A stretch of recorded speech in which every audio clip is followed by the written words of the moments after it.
Ya, pemirsa, sebelum kita lanjutkan dialog Jurnal Siang, berikut ini adalah tips bagi Anda yang hingga kini belum bisa menghentikan kebiasaan merokok.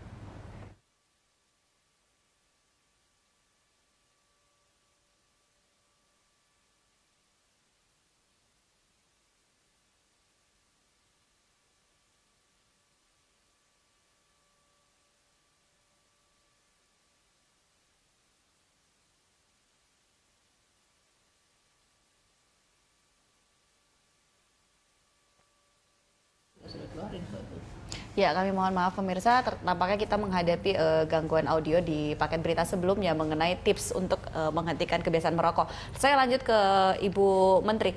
Ibu, kalau tadi kan dikatakan bahwa sebenarnya yang harus diputus dari awal dan juga akhir dari produsen sampai dengan konsumen, bagaimana caranya agar mereka pun berpikir dua kali untuk membeli rokok. Tetapi kalau misalnya kita bicara produsen kembali, sebenarnya berapa sih Bu yang diterima cukai, pendapatan dari cukai itu dibanding dengan biaya kesehatan yang harus dikeluarkan oleh Kementerian Kesehatan? Apakah ini cukup signifikan? Karena kan begitu susahnya untuk membuat peredaran rokok ini terbatas seperti itu di Indonesia. Cukai ini termasuk di Indonesia yang paling kecil di kawasan Asia. Oleh karena kita itu jadi undang-undang cukai mengatakan boleh sampai 57%. Kita punya hanya 46%. Dan samping itu 46% ini dari apa? Dari harga HJE, harga jual eceran. Oke. Nah, harga jual ecerannya saja sudah rendah sekali. Jadi, ada nggak tidak upaya dari Kementerian Kesehatan untuk mendorong bahwa harga rokok harus dimahalkan agar tidak semua orang bisa mengakses rokok? Kita sudah berusaha dengan seluruh ini.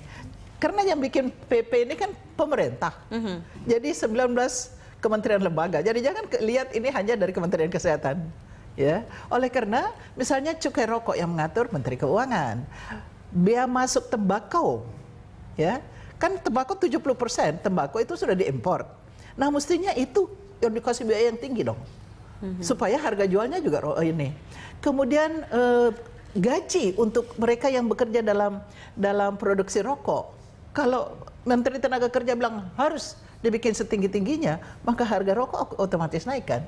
Karena pengusahanya kan nggak mau rugi. Dan juga logikanya sih harusnya para perokok itu juga berpikir 2-3 kali karena harus mengeluarkan ekstra. Betul, jadi memang itu evidence di luar negeri juga ya, bahwa kenaikan 10% harga rokok akan menurunkan jumlah perokok, 5% untuk negara berkembang, 4% untuk negara yang maju. Jadi kita ada evidence itu, bahwa kalau harga rokoknya naik, jumlah perokoknya turun, terutama generasi muda.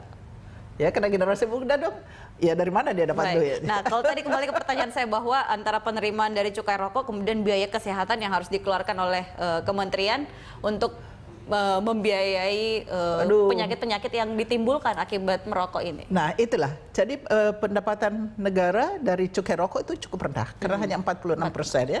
Akan tetapi yang kita harus keluarkan itu sampai 200,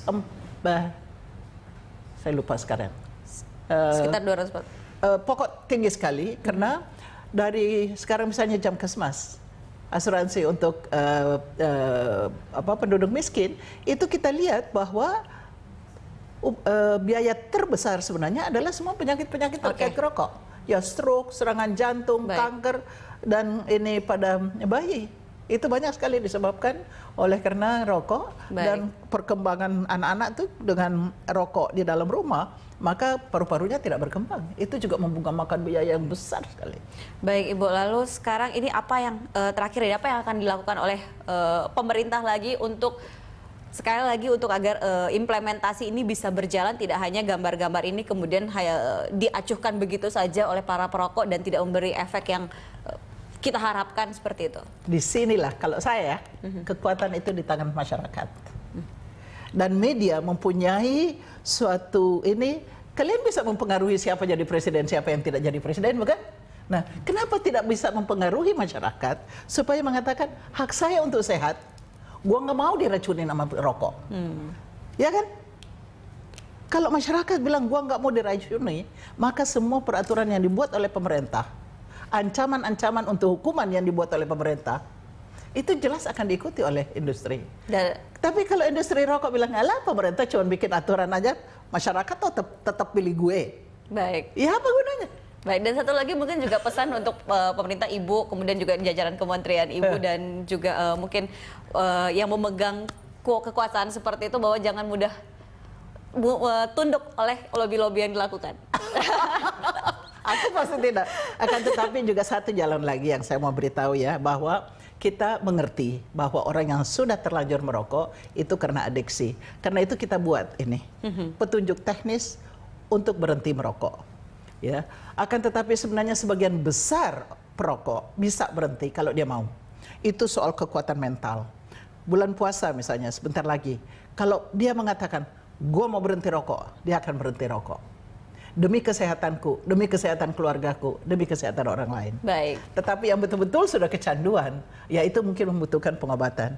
Karena itu kita siapkan klinik-klinik untuk berhenti merokok di sekitar sudah ratusan puskesmas dan rumah sakit. Akan tetapi sekali lagi, walaupun ada klinik berhenti rokok, tetap aja harus kekuatan mental perokok itu perlu. Dan semoga salah satunya dengan melihat bungkus itu rokok untuk yang ada gambar ini, keinginan untuk berhenti rokok pun muncul. Betul. Baik, terima kasih Ibu sudah hadir bersama Dengan kami senang di hati. Berita Satu, dan pemirsa, kami akan segera kembali dengan informasi lainnya sesaat lagi, tetap di Jurnal Siang.